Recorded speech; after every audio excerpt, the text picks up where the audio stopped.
Welcome everyone, and today the topic of discussion is the how to separate the isotopes of an element. There are different techniques which are used to separate the isotopes of an element. First of all, let us discuss the name of those techniques. The first one is the mass spectrometry. The second one, laser separation. Third one is the gaseous diffusion. The fourth one, thermal diffusion, distillation, ultracentrifugation, electromagnetic separation, and fractional electrolysis. So your first task is to keep the name of all these techniques in your mind, because sometimes the MCQ is asked out of the name of these techniques, that which of the following is used for the separation of the isotopes or which of the following is not used for the separation of isotopes of an element. But we will discuss all these techniques one by one. Today's discussion will be focused on the first technique, that is the mass spectrometry. So let us discuss it.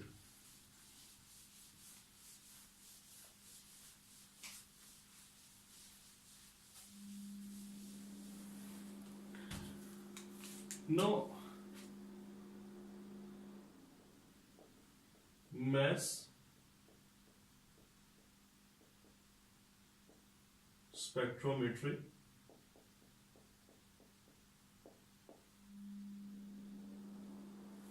which is abbreviated as MS.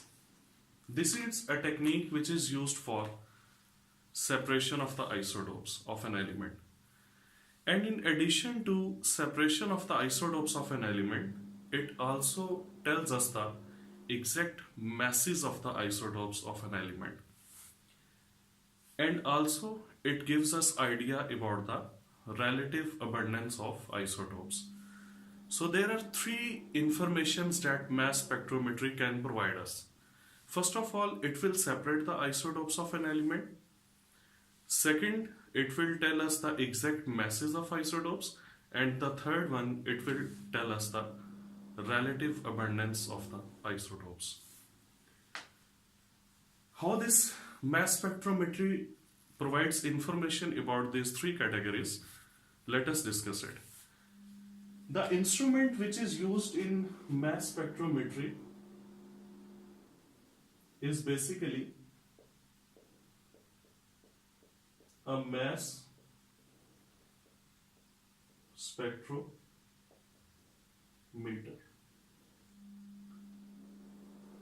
So mass spectrometer is the instrument which is used in the mass spectrometry. And this instrument through various stages will provide us the three informations. It will separate the isotopes, it will define the exact masses of isotopes, and it will also give us idea of the relative abundance of isotopes. So technique is mass spectrometry MS and the instrument is mass spectrometer. Now, as far as the mass spectrometers are concerned, there was a classical mass spectrometer which was named as Aston's mass spectrograph.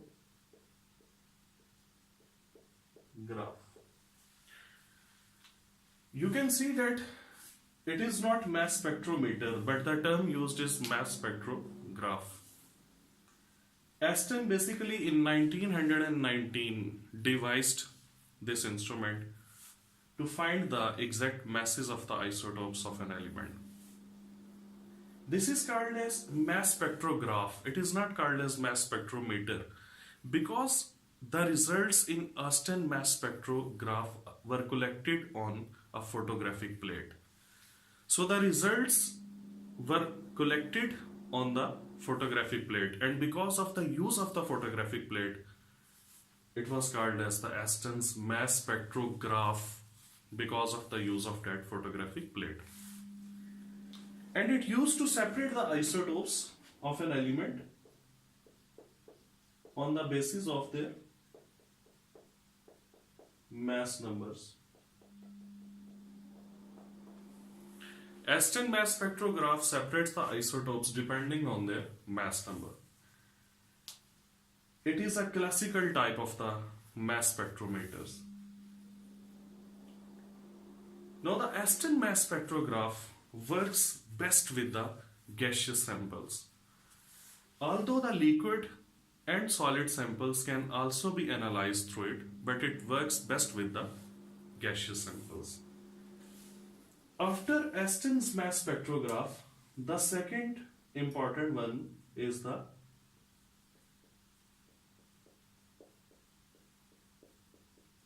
Dempster's mass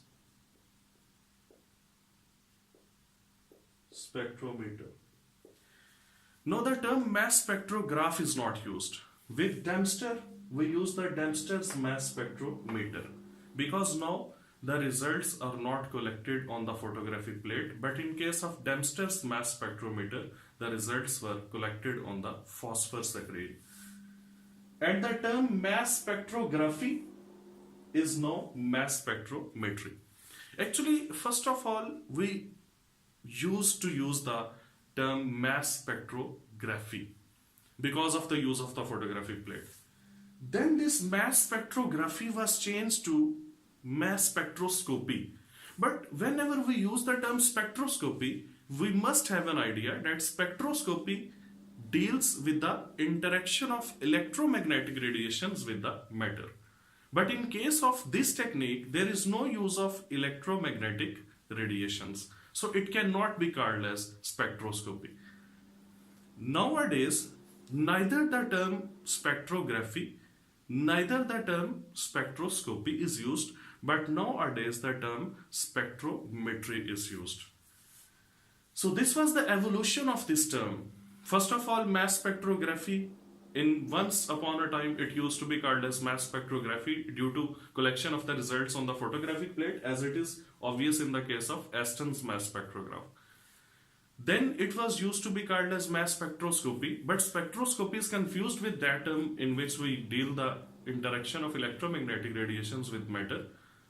So that's why now a very sophisticated term, that is the mass spectrometry, is used.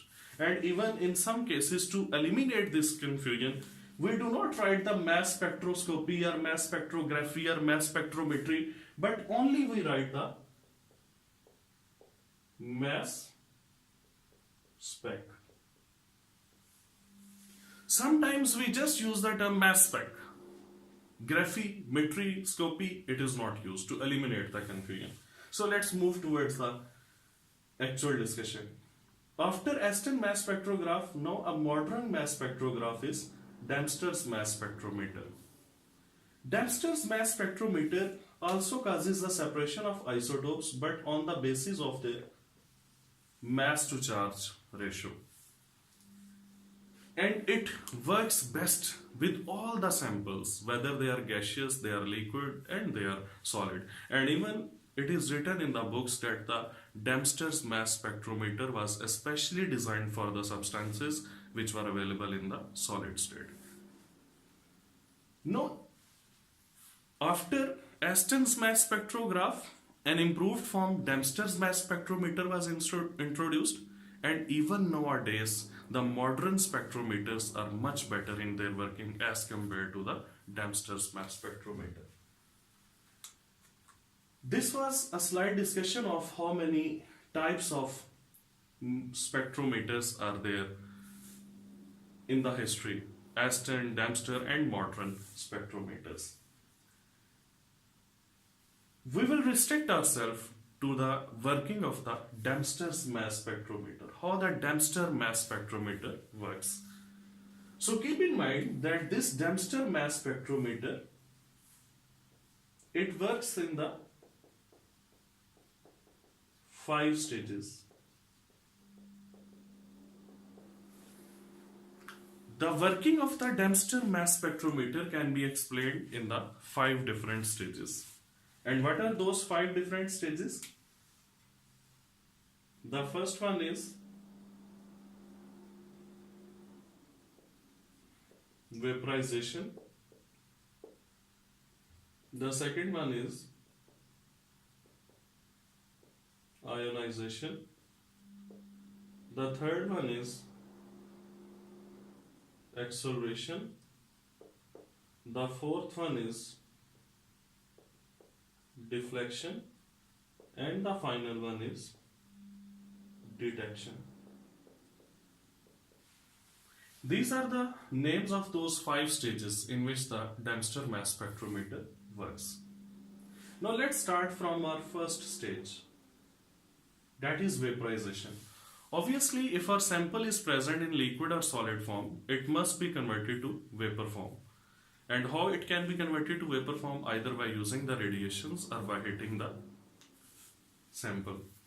And vaporization takes place in the chamber which is known as the vaporization chamber.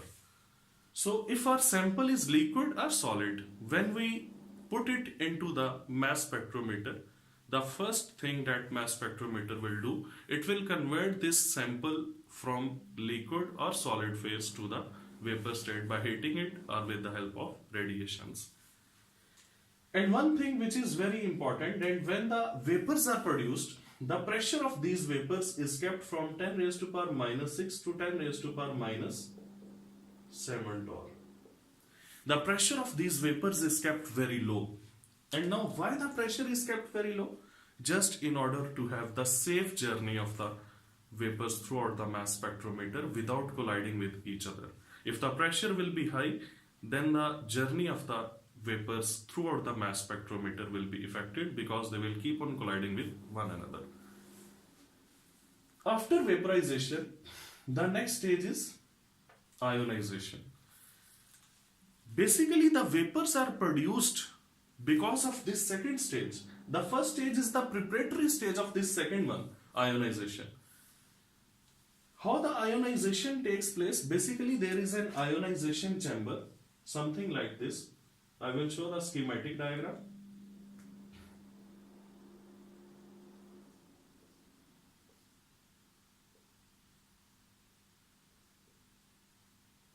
Here is the inlet. The inlet of this ionization chamber, this is ionization chamber. The inlet of this ionization chamber is connected with the vaporization chamber. So the vapors will move into this ionization chamber. This one is the metal coil, and when this metal coil is heated, it emits high energy beam of electrons. So when the vapors through vaporization chamber, they move into the ionization chamber through this inlet, the bombardment of the high energy electron beam starts on them. And when these high energy beam of electron, it strikes with the valence electrons of the vapors, obviously the electron of the vapor, they are knocked out. And the neutral vapors, they are changed to the positive ions. These are two plates. This one is also positive and it also carries the positive charge. This plate is called as electron trap. What will it do? It will capture the knocked out electrons. And this plate is called as the ion repeller. And what this plate does, it will repel the positive ions, and thus the positive ion will move out of the ionization chamber. And after moving out of the ionization chamber, the third stage, that is the acceleration, it will start.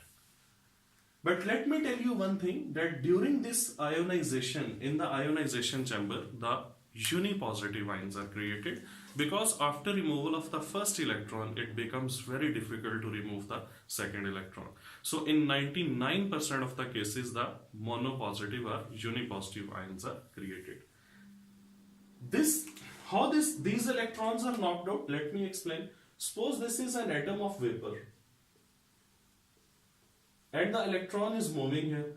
When this high energy beam of electron will strike with this electron will be knocked out and the neutral vapor will now become positive in nature. there is a very important point that I'm going to tell you, that such kind of method of ionization in which one electron is tracked with another electron and the other electron is knocked out. This method of ionization is called as electron impact method. Electron impact method is the method of ionization, means to strike an electron with another electron and the second electron is knocked out. This method of ionization is called as the electron impact method.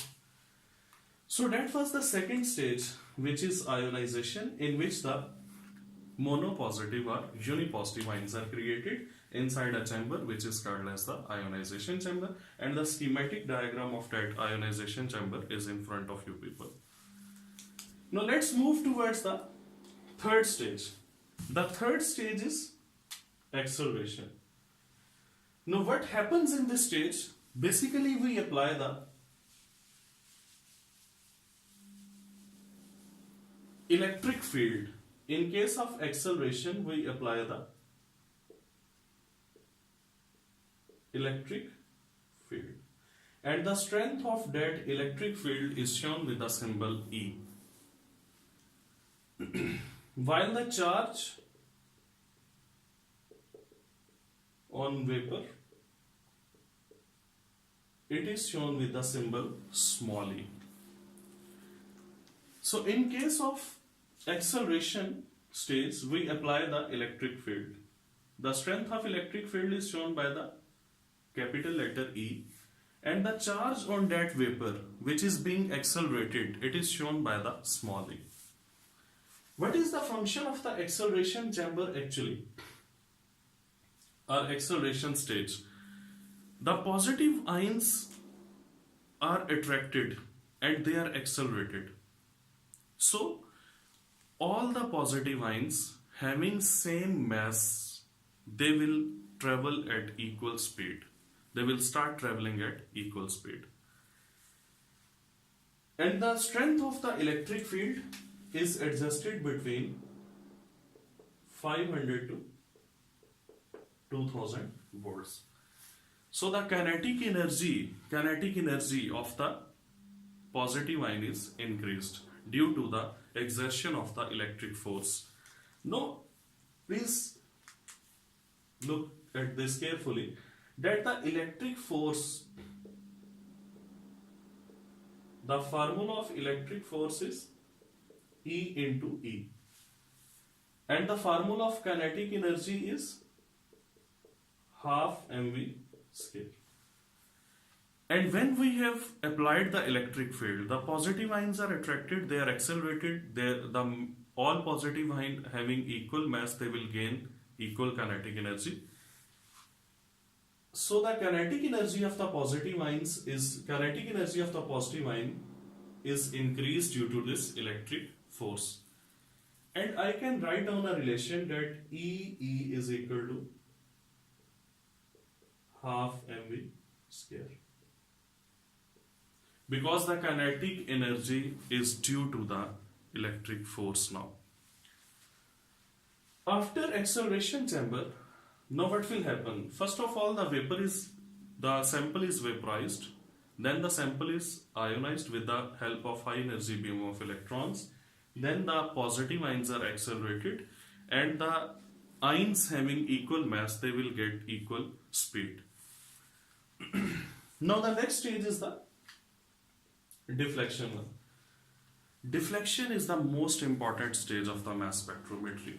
At the start I mentioned that there are three functions of the mass spectrometer: to separate the isotopes, to find the exact masses, and number 3 was to find the relative abundance. And after discussing the first three stages, none of these has been accomplished so far. Neither the isotopes have been separated, nor their exact masses and relative abundance is evaluated. So the first three stages are just the preparatory stages for the fourth one, which is the most important stage of the mass spectrometry. Now what will happen in the fourth stage?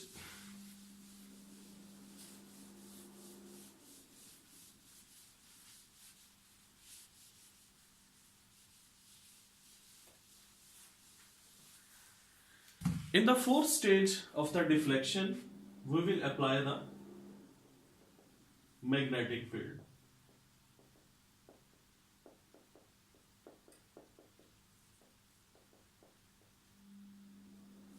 And the strength of that magnetic field is shown with the symbol H. The ions are moving on a straight path before entering into the magnetic field. The ions are moving on Sirate Mustaqim, straight path. As these positive ions enter into the magnetic field, what is the function of the magnetic field? Magnetic field will exert magnetic force on the positive ions. This magnetic force has the formula HeV. Now, the ions, positive ions, through acceleration chamber, when they enter into the magnetic field exerts force which is called as the magnetic force, and magnetic force is always a deflecting force. Let me tell you one thing, as you already know, that if you want to check whether a particle is is charged or neutral, we apply the magnetic field. If the particle moves undeflected through the magnetic field, it means it is neutral in nature, but if the particle gets deflected, it means it has some charge. Now, why the sample was vaporized? Let me recall something. Why the sample was vaporized? In order to ionize it. Why the sample was ionized? Because magnetic force is only applied on the charged particle. So we will have to ionize the sample. Now, why the sample or positive ions were accelerated? In order to reduce their time to reach to the magnetic field. The first purpose was to decrease the time which is required for the positive ion to reach to the magnetic field, and the second purpose was that all the positive ion with the equal mass must get equal kinetic energy or equal speed. Magnetic force is deflecting force. It will deflect the ions, but all the ions, positive ions, will not be deflected equally. Now, what are the factors that control this deflection? Suppose that our analyte is that substance which is under examination. Our analyte, suppose that was neon. When our analyte is neon, the positive ions, as they enter into the magnetic field, now the three curves are obtained. Why three curves are obtained? Because neon has three isotopes, 20, 21 and 22. Which one will be maximum deflected? That will be 20. Then lesser deflection is shown by the 21, and 22 are those isotopes that have minimum deflection. Let me explain this with a simple example. That suppose I am standing here and a small kid is moving towards me. He is running towards me on a straight path. As he reaches to me, I am a magnetic field. I will exert some force on that kid and I will throw him there by exerting some force. That force which I exert on that small child, that is the magnetic force. And this magnetic force has changed the straight path of the kid into the curved path. And because the mass of kid is very less, so he will be deflected much more. But in second case, suppose that a very bulky person is coming towards me. And he is moving towards me, running towards me with some speed. As he reaches to me, I exert the same force on that bulky person, but that bulky person will be very less deflected. It will be very less deflected. Why? Kid was deflected at a much greater, you can say, extent. Why the kid was deflected at a greater extent? Because the mass of the kid was very small.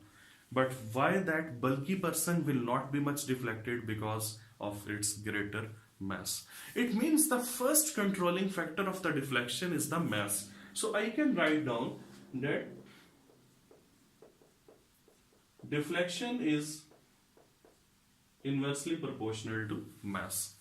So the isotopes will be separated because the isotopes are having different masses. When they are having different masses, it means they will have different deflection, and all the isotopes having equal mass, they will move in single group. All the isotopes with 20 mass, they will be moving here, with 21 here, and with 22 here. So isotopes will form groups, and all isotopes with equal mass will form one group, and they will be deflected to an equal extent because of their equal mass. Thus the separation of isotopes takes place here at the stage of the deflection. So the first factor was deflection is inversely proportional to mass. Now the second factor, let me combine all the factors here. The first was that deflection is inversely proportional to mass. Now the second one, deflection is directly proportional to charge. I can write down that charge with Q, or even I can write down that charge with symbol E, as I have already used the symbol E for the charge. Greater the charge on the positive ion, it will be more deflected, obviously, because greater the charge, more magnetic force will be exerted on it. But as I have already mentioned that the positive ions created in the ionization chamber, 99% of them, they are having the +1 charge. So charge is not as much important factor as mass is. Now next one, deflection is directly proportional to H, strength of magnetic field, because greater the strength of magnetic field, stronger magnetic force will be exerted and the particles will be more deflected. Deflection is inversely proportional to E. What is E? The strength of electric field. Because when we increase the strength of electric field, the positive ions are so much accelerated that the proper magnetic force is not exerted on them, so they will be lesser deflected. So next factor is E, the strength of electric field.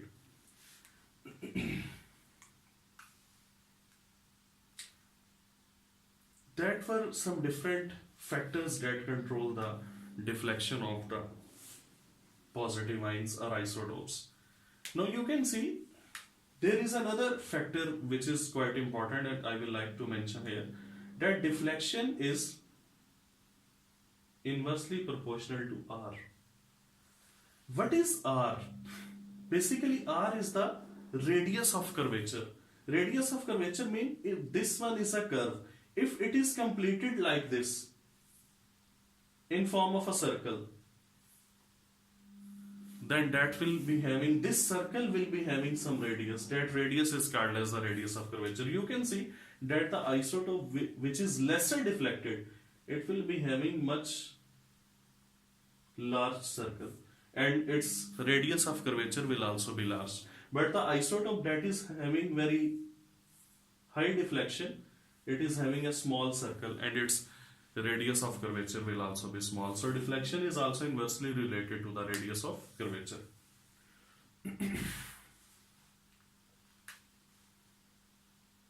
There is another factor,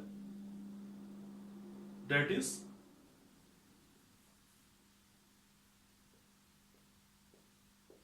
theta. Theta is the angle of deflection. So lesser the deflection, greater will be the angle, and greater the deflection, lesser will be the angle of deflection. These relationships are very important in case of MCQs. That deflection is inversely proportional to mass, it is inversely proportional to strength of electric field, inversely proportional to radius of curvature, inversely proportional to the angle, and deflection is directly proportional to the charge and directly proportional to the strength of magnetic field. Let me tell you one thing more, that what this magnetic field has done. This magnetic field has changed the straight path of the particles into the curved path. I can say that this magnetic force is basically the centripetal force. Or in another way, I can say that this magnetic force has changed the path of the positive ions into the curved path. So this magnetic force will be balanced by the centrifugal force. Both are correct. Magnetic force is shown by HAV, and this magnetic force is balanced by the centrifugal force, because whenever any particle starts traveling in a circular path or in a curved path, the force acting opposite to it, that is called as the centrifugal force, and the formula of the centrifugal force is mv square over r. If this v is cancelled with this square, this e is moved here and r moves there, then what will be the rearranged form of this formula? I think that will be m over e is equal to h r over v. M over e is equal to h r over v. H is the strength of magnetic field, r is the radius of curvature, both these are constant. V is the velocity of the positive ions. What will be the velocity of the positive ions? Suppose this one is equation number 2. This one was equation number 1.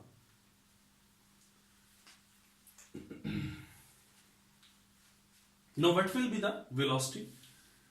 When we want to find the velocity of the positive ions, the strength of electric and magnetic field are so adjusted that the positive ions, they are not deflected through the magnetic field and they start passing straight through the magnetic field.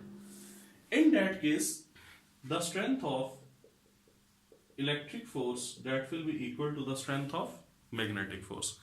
The strength of electric and magnetic fields are adjusted in such a manner that the positive ions, they will pass straight through this magnetic field.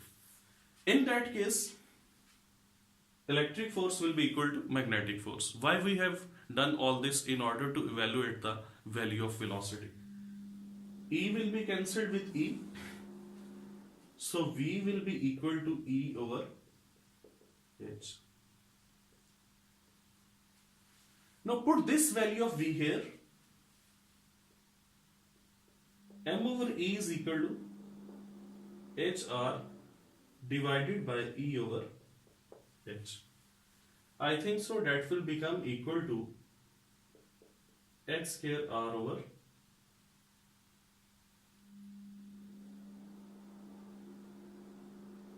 E. Now the expression of M over E value is H square R over E. And I have shown how this expression is derived by using the different formula. Now what is H? Obviously that is the strength of magnetic field, R that is the radius of curvature, and E that is the strength of electric field. Let me discuss an important MCQ with you people here. Let's suppose the strength of magnetic field is 2 times as compared to the strength of the electric field. That is, H is equal to 2E and radius is equal to 2 meters. Suppose just these are the values, supposed values are. What the data is given to us? The data given to us is that the strength of magnetic field is 2 times as compared to the strength of electric field and the radius of curvature is 2 meter. Then what will be the value of M over E? We can calculate it very easily by applying this formula, that M over E is equal to, what is H? It is 2E, because H is 2 times of the electric field. 2E square into 2 divided by E. The strength of electric field is E and the strength of magnetic field is 2 times as compared to the strength of the electric field. So it will become 2E. That will be 4E square into 2 divided by E. E will be cancelled with E square and I think so that will come out to be 8E. So that will be the correct answer. Now the MCQ from this formula is asked that if the strength of electric field is E and the strength of magnetic field is 2 times as compared to the strength of electric field and the radius of curvature is 2 meter, then what will be the value of M over E? What will be the value of mass to charge ratio? We can calculate it and the correct option will be 8E.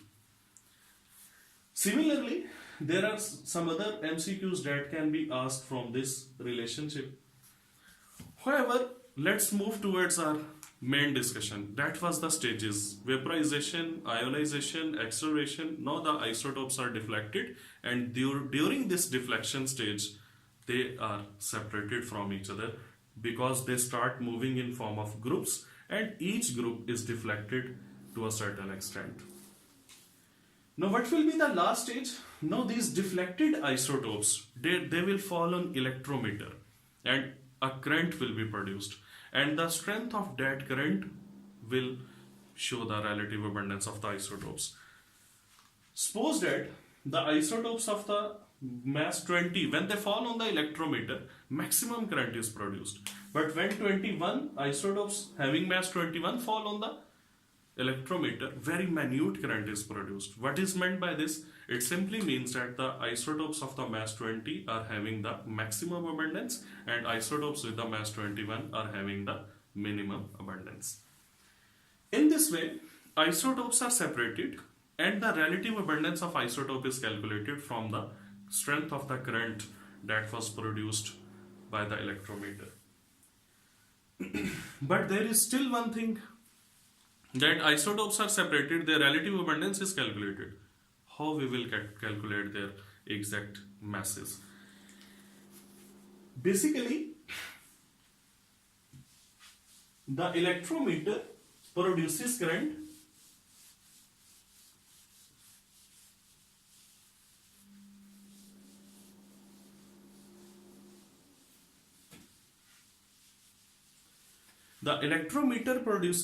current. In case of modern spectrometers, when the electrometer produces current, there is another instrument called as amplifier. This amplifier will amplify the current, and when it will amplify the current, the next instrument will be chart recorder, and the chart recorder will make a graph. But these amplifier and chart recorder, they are only available in the modern spectrometers. The graph which is made by the chart recorder is something like this. On x-axis, mass number or even M over E value is taken, and on y-axis, relative abundance of isotopes. If the sample is neon, we will get some graph like this.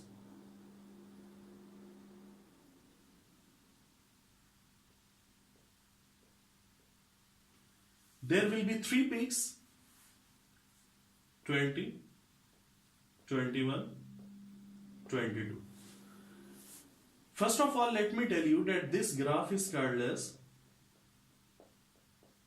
mass spectrum. In mass spectrum, on x-axis or abscissa, the mass number or mass to charge ratio is taken, and on y-axis or ordinate, the relative abundance is taken. Now in this mass spectrum is actually output of mass spectrometer. We will look at 3 things: number of peaks,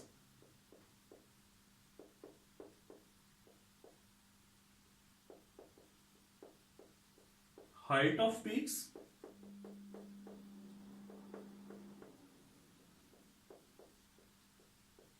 position of peaks.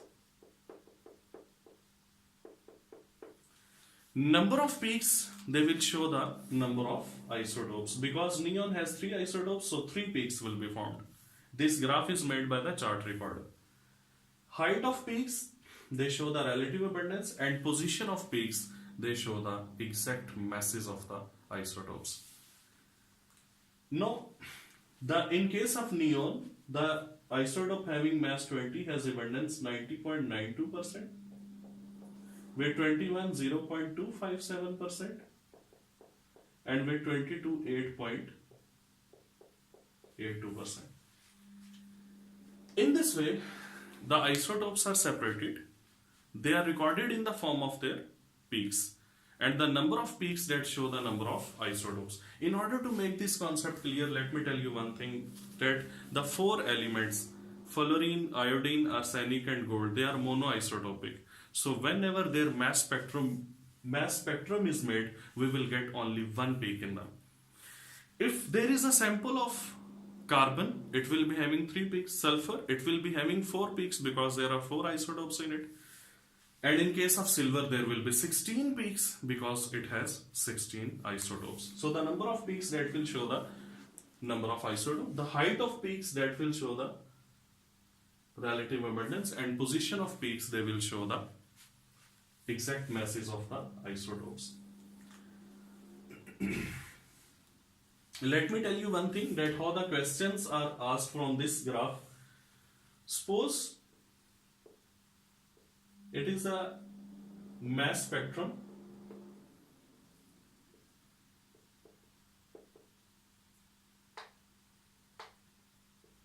of an element. This one is a mass spectrum of an element, and you are to tell, or you are to predict which element it is. Now look at this mass spectrum. There are 2 peaks, it means this element has 2 peaks. And the height of peaks is almost equal.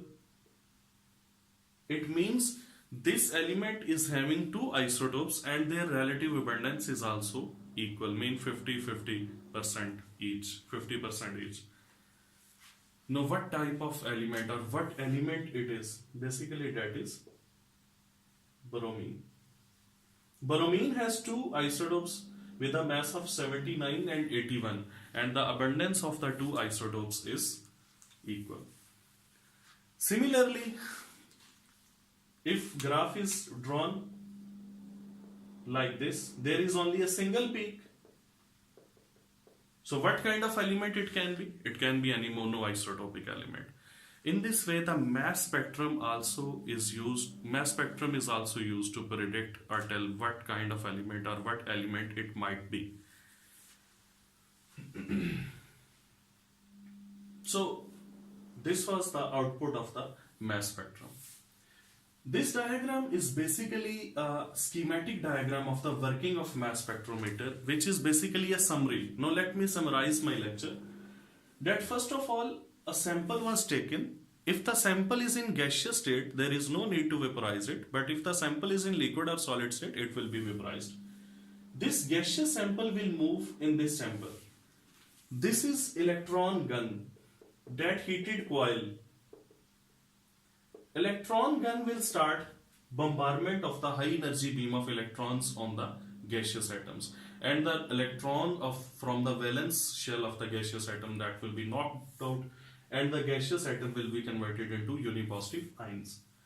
Those unipositive ions will be repelled by this positive plate, and they will be attracted by this negative plate, so they will be accelerated. And now the accelerated beam of ion will pass through the magnetic field, and when it will pass through the magnetic field, the straight path will be changed to the curved path, and depending upon the mass of the atoms or mass of the isotopes, they will be separated from each other. When they will be separated, now they will pass through a slit, and here is the electrometer. The electrometer will produce current, and the strength of the current will tell us the relative abundance. That current is very minute, so in modern spectrometers, the 2 extra instruments are present. that is amplifier, it will amplify the current, and chart recorder will make this graph, which is output of the mass spectrometer. The final thing is that in this slit,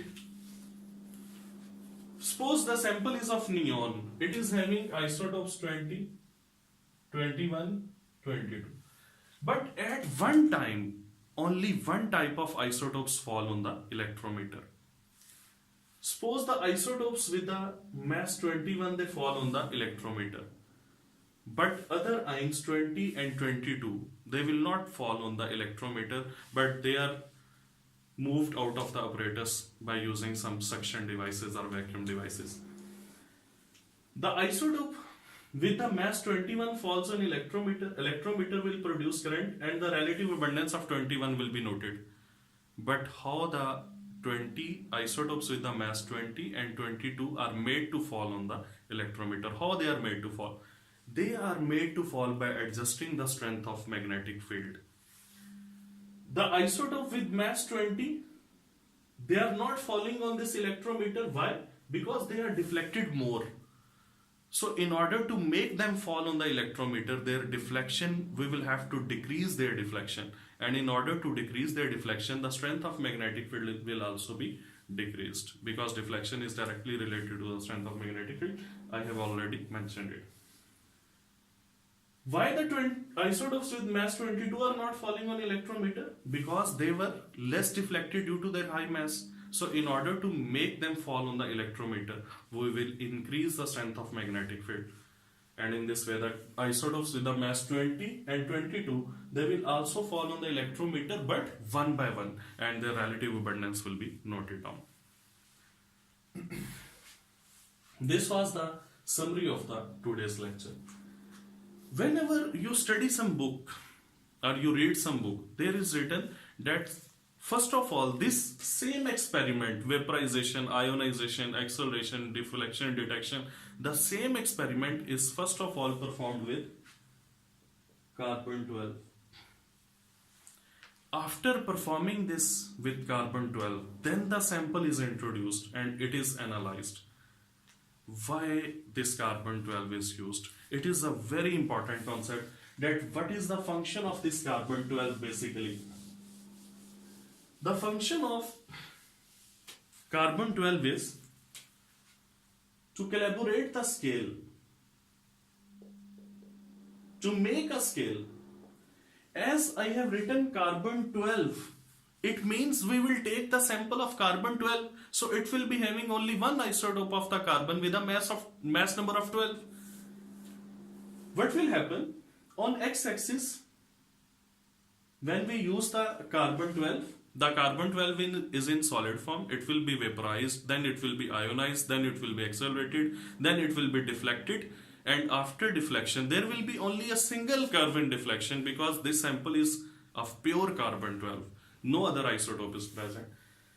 So that single curve will fall on the electrometer. Electrometer will produce current. Obviously, the strength of that current will be maximum.